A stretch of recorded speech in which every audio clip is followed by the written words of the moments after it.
근데 어떻게 이런 일들이 일어났어요? 어떻게 우리가 하나님의 사랑을, 예수 그리스도의 사랑을 받는 존재가 되었어요? 이 행복을 누리는 존재가 됐어요? 너희가 나를 택한 것이 아니요 내가 너희를 택했다. 자, 이제 세상과 교회의 관계를 좀 보죠. 한마디로 세상이 교회를 미워해요. 세상이 제자들을 미워해요. 왜? 자, 주님이 하신 말씀.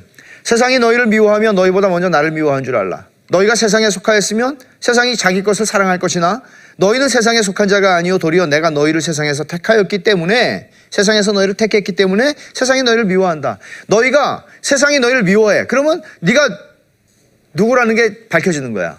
세상이 너를 너무 좋아해. 그러면 너는 세상에 속한 사람이야. 나에게 속한 사람이 아니고. 굉장히 중요한 말씀이에요. 세상과 교회의 관계에 대해서 주님이 하시는 말씀. 형제들아, 세상이 너희를 미워하여도 이상히 여기지 말아라. 요한일서에서 하신 말씀이에요. 세상이 너희를 미워하면은 아니 왜 이렇게 날 미워하는 거야? 이상하게 생각하지 말라고. 당연하다고. 마태복음 5장의 주님의 말씀이죠. 의를 위하여 박해를 받는 자는 복이 있나니 천국이 그들의 것이며 나로 말미암아 너희를 욕하고 박해하고 거짓으로 너희를 거슬러 모든 악한 말을 할 때에는 너희에게 복이 있나니 기뻐하고 즐거워하라. 하늘에서 너희 상이 큼이라. 너희 전에 있던 선지자들도 이같이 박해하였느니라. 왜 미워하죠? 정리하면 세상에 속하지 않았기 때문이에요. 자기 편이 아니기 때문에 그래요. 너희가 세상에 속하였으면 세상이 자기의 것을 사랑할 것이나 너희는 세상에 속한 자가 아니다. 내게 속했다. 주님 말씀하신 대로예요. 둘째 이유, 왜 미워하죠? 세상이 예수님을 미워하기 때문에 그래요. 우리는 예수님과 하나예요. 예수님을 미워하기 때문에 나도 미워하는 거예요. 세상이 너희를 미워하면 너희보다 먼저 나를 미워한 줄 알라. 그러나 사람들이 내 이름으로 말미암아 이 모든 일을 너희에게 하리니, 예수님 이름 때문에 욕먹어요. 다른 거 다 잘해도 예수님 이름 때문에 욕먹어요. 이 얘기는 사도 베드로가 말한 것처럼 너희가 잘못을 행하고 매를 맞는 거, 그런 얘기가 아니에요. 잘했어요. 정말 성실했어요. 정말 흠이 없이 잘했어요. 근데 예수님 때문에 욕먹을 수 있다는 얘기예요. 세상이 미워해요. 세 번째, 세상이 하나님 아버지를 알지 못하기 때문에 미워해요. 하나님 아버지를 알면 하나님 아버지의 아들, 딸들도 사랑할 거예요. 근데 하나님 아버지를 모르니까, 창조주를 모르니까 우리를 미워한다고 그래요. 사람들이 내 이름으로 말미암아 이 모든 일을 너희에게 하리니 이는 나를 보내신 이를 알지 못함이라. 나를 보내시니 아버지를 알지 못하기 때문.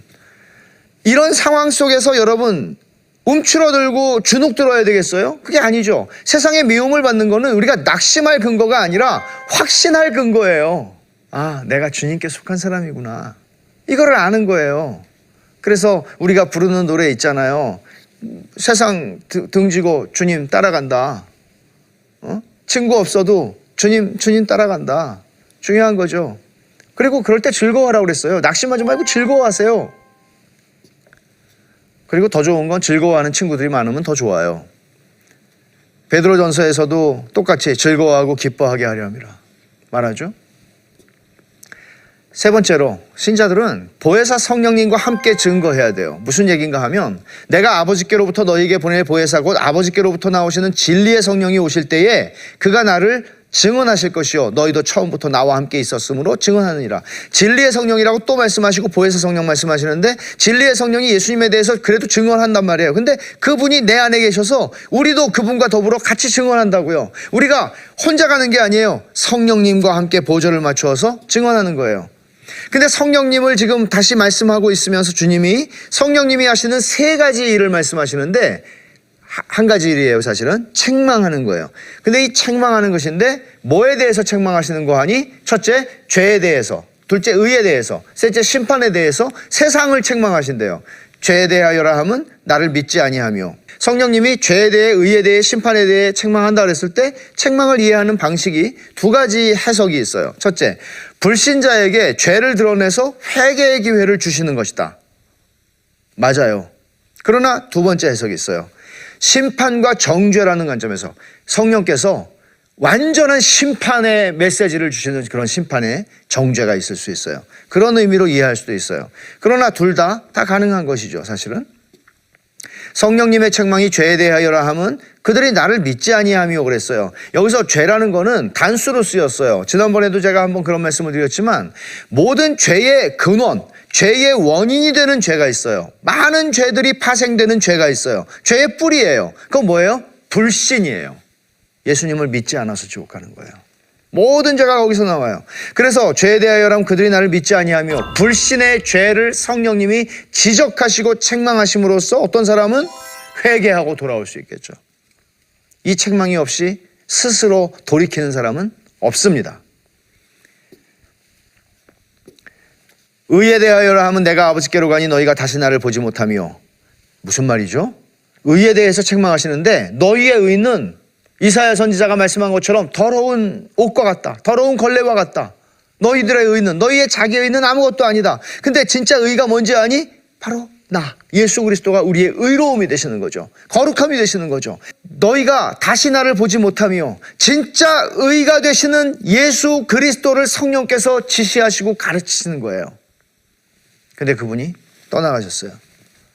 셋째, 심판에 대하여라 하면 이 세상 임금이 심판을 받았습니다. 어디서? 지금 주님이 하신 말씀이 뭔지 아세요? 이 세상 임금이 심판을 받았습니다. 어디서 심판받았어요? 마귀가. 예수님이 이제 지실 십자가를 통해서 예수님께서 마귀의 통치와 권세를 멸하신다. 너희는 너희 아비 마귀에게서 났으니라고 8장에서 말씀하셨던 주님의 그 마귀를 따라가는 모든 세력들이 다 심판 가운데 있는 것입니다.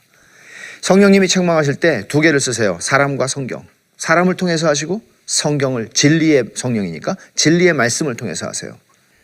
주님이 근데 23절에 16장 23절에 독특한 말씀을 하세요. 그날에는 너희가 아무것도 내게 묻지 아니하라. 지금 궁금한 게 많아요. 주님이 무슨 말씀하시는지 이해가 안 가요. 그날에는 근데 묻지 않을 거래요. 왜 그렇죠? 십자가를 경험했으니까. 지금은 주님이 십자가에 죽으신다는 게 상상도 할 수 없는 일이에요. 죽은 자를 살린 분이 어떻게 무력하게 연약함으로 십자가에 달려 죽을 수 있겠어요.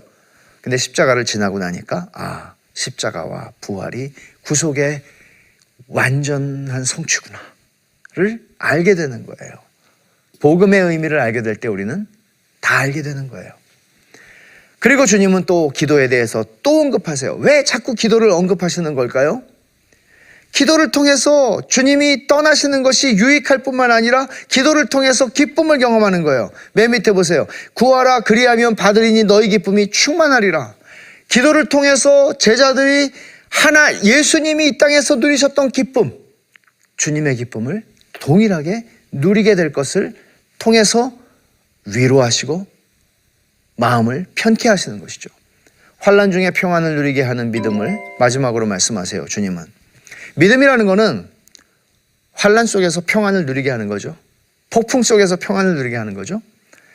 여기 센 믿음과 좋은 믿음, 믿음의 본질이라는 걸 생각할 때 과연 센 믿음은 뭘까요? 이 사람 정말 믿음 정말 세요. 정말 믿음 좋아요 라고 할 때 우리가 하는 말은 어떤 기준에서 하는 말일까요? 기도 많이 한다는 말일까요? 성경 많이 한다는 말일까요? 교회 봉사 많이 한다는 말일까요? 그런 거하고는 좀 다른 얘기죠. 제자들이 가진 믿음을 한번 분석해 보세요. 3년 동안 제자 훈련받은 예수님에게 직접 받은 사람들. 예수님이 비사로 말씀하지 않는 때가 온다. 그렇게 말씀하세요. 25절에 이것을 비유로 너희에게 일렀거니와 때가 이르면 다시는 비유로 너희에게 이르지 않고 아버지에 대한 걸 밝히 이르리라. 근데 여기서 사실은 비유가 아니고 비사예요. 제가 지난번에 10장에서 말씀드린 것처럼 비사는 비유보다 큰 개념이고 비유를 포함하는 개념이고 비유만으로는 설명할 수 없는 것을 더 큰 이야기로 설명할 때 비사라고 그래요. 근데 때가 이르면 그렇게 하지 않는다. 그때가 뭐예요? 십자가를 경험해야 돼요. 제자들은 아직은 다 깨닫고 이해할 수가 없죠. 그래서 내가 아직도 너에게 이를 게 많은데 지금은 너희가 감당하지 못해서 내가 다 말 못해. 지금 주님 그렇게 말씀하세요. 아버지의 사랑에 대한 확신과 확증을 또 말씀하시죠. 그러니까 아버지가 너희들을 진짜 사랑하시기 때문에 너희가 이제 나한테 구해주세요라고 말하지 않고 직접 내 이름으로 아버지께 기도할 수 있어. 그런 말씀을 하시는 것입니다. 제자들이 말하되 지금은 밝히 말씀하시고 아무 비유로도 하지 아니하시니 우리가 지금에야 주께서 모든 것을 아시고 또 사람의 물음을 기다리지 않는 줄을 아나이다. 이로써 하나님께로부터 나오심을 우리가 믿사옵니다. 그러니까 제자들은 지금 사실 못 알아들어요. 근데 제자들은 못 알아들으면서도 끄떡끄떡 하는 것처럼 끄떡끄떡 하고 지금 그러고 있는 거예요. 근데 주님 뭐라고 그러세요? 이제는 너희가 믿느냐? 보라, 너희가 다 각각 제 곳으로 흩어지고 나를 혼자 둘 때가 오나니 벌써 왔도다. 그러나 내가 혼자 있는 게 아니라 아버지께서 나와 함께 계신다. 너희가 믿느냐? 근데 너희들 다 흩어질 거야. 그때가 왔어. 그러니까 사실은 제자들이 믿는다고 말하지만 너희들 믿음 가짜야? 그 말씀하시는 건 아니에요. 무슨 얘기인가 하면 제자들의 믿음은 참되고 바른 믿음이기는 했으나 연약한 믿음이었어요. 넘어진다고요. 연약한 믿음을 가진 제자들은 결국 십자가 앞에서 다 흩어졌어요. 그러나 참된 믿음이라고 하는 근거가 뭔지 아세요? 믿음의 대상에 주목하는 거예요. 우리는 믿음의 주체에 주목을 해요, 자꾸. 내가 얼마나 열심히, 내가 얼마나 오래도록, 내가 얼마나 끈질기게. 믿음의 주체이신, 믿음의 대상이신 주님에게 포커스, 초점을 맞추는 거예요. 그게 진짜 믿음이에요. 내 안에 열심으로 판단하는 게 아니고 진짜 예수님을 향하고 있거든요, 이 사람들이. 연약하지만 진짜 믿음이라고요. 마지막 격려는 이거죠. 너희에게 이르는 것은 너희로 내 안에서 평안을 누리게 하려 함이라. 내 안에서 평안을 누리는데 환경은 환란이에요. 너희가 환란을 세상에서 당하지만 담대해라. 내가 세상을 이겼다. 주님을 바라보라는 거예요. 믿음의 대상인 주님. 주님이 세상을 이겼어요. 그러니까 우리도 주님 안에서 세상을 이길 거예요. 이겼어요.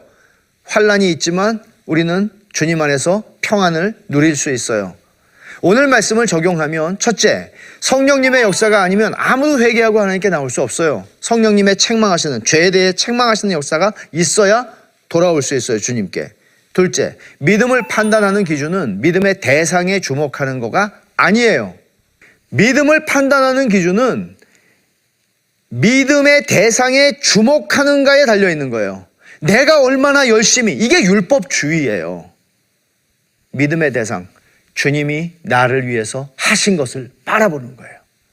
그게 연약할지라도 참된 믿음이에요. 셋째, 믿음으로 환난 중에 평안을 누리는 거예요. 그리스도를 바라볼 때 우리는 환난 중에서 평안을 누릴 수 있어요. 계속해서 자기를 쳐다보면 그런 평안은 없습니다. 믿음은 주님을 바라보는 것입니다. 우리가 다음번에 15번째, 벌써 많이 왔어요. 요한복음 15번째 강좌에서는 요한복음 17장을 다룰 텐데 요한복음 전체에서, 성경 전체에서 가장 깊은 본문이에요. 요한복음 17장.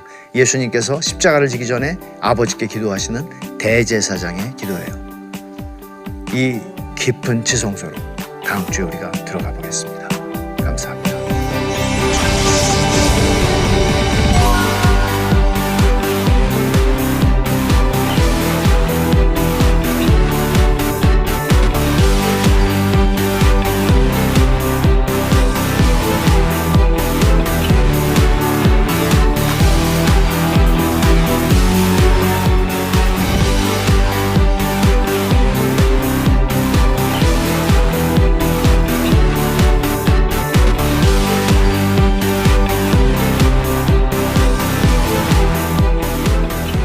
이 프로그램은 시청자 여러분의 소중한 후원으로 제작됩니다.